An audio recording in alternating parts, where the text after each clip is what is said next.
How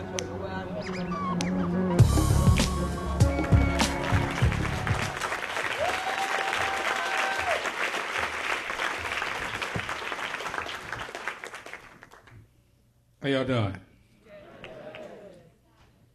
Actually, I came out here to say some other stuff, but I'm gonna say some other stuff. Okay. First of all, this project is about healing, and that's why we're here. That's why we come together. I want to thank Josie once again.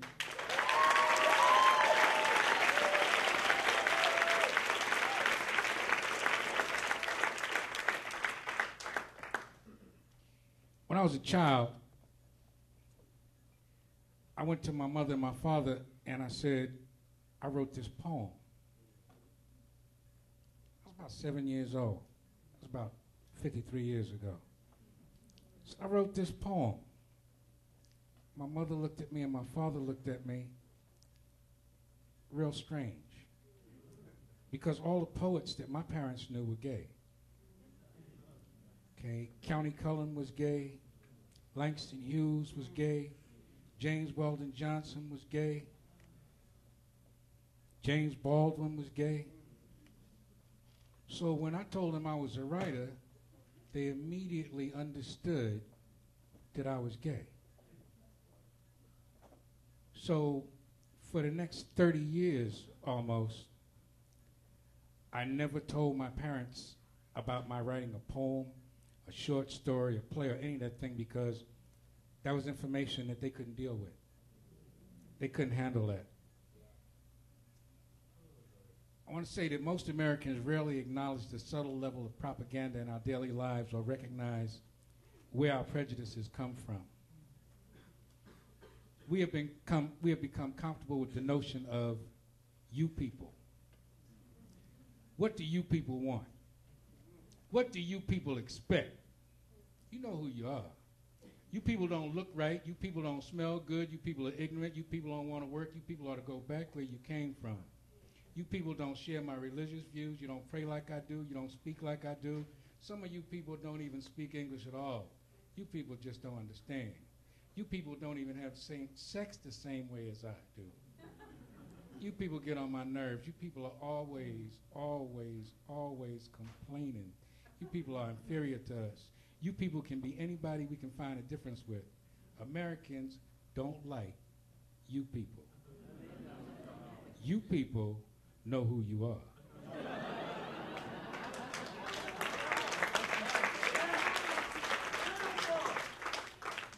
Gay people, bisexual people, transgender people, all called you people. African Americans have been you people. Muslims are still you people. Chinese are you people. Japanese are you people. Drop a bomb, kill a bunch of hundreds of thousands of Japanese, those are just you people. Whatever our differences are, we all deserve human rights. We deserve to be known by the content of our character, not the color of our skin or our sexual or religious preferences. But you people already know that.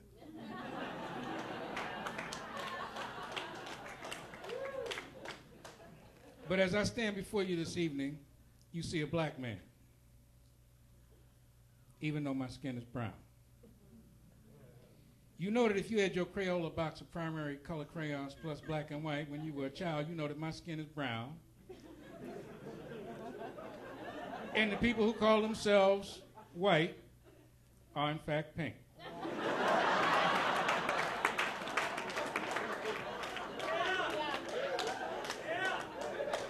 Now, if I said John McCain or George Bush looked in the pink, no one would be offended. White folks know they pink. That's why they call their little finger. I rest my case. So now I'm trying to figure out what's the purpose of misidentifying Africans as black and Europeans as white. Why would anybody want to purposely misidentify the actual color of people's skin? So you see before you a black man. That reality is ingrained in the mind of Americans and you can't change it. and you believe that pink-colored people are white. So don't forget that. Pink people are white.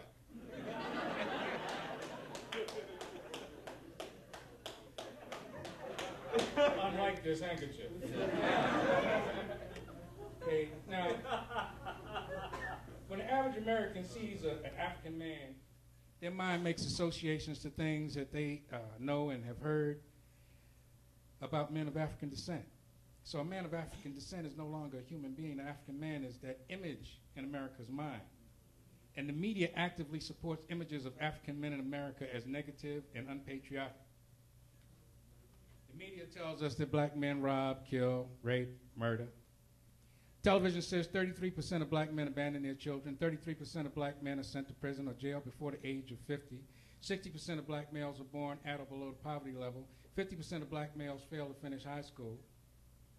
A well-informed public would know that regardless of the color of the skin, 90% of people in prison have no high school diploma and come from low-income families. So how difficult is it to say nearly 70% of African-American men, most African-American men, have never been to jail or prison, and nearly 70% of African-American men stay home to support their families. Okay? That's new information in America. So I'm not here to change anybody's mind. I just want to examine some of the evidence. Okay, now, my great-grandfather was born in 1858.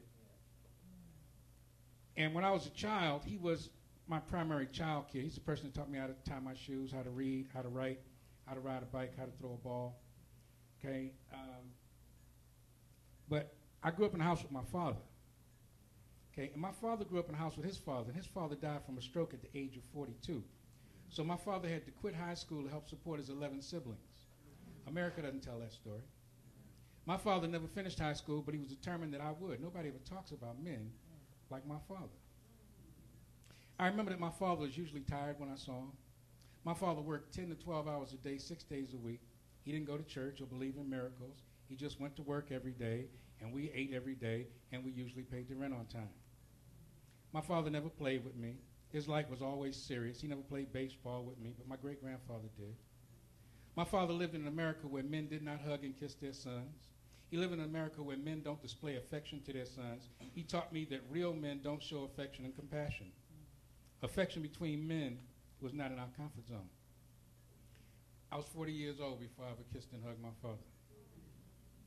My son grew up in a house with me. I taught him that it's a good thing for men to be loving and compassionate.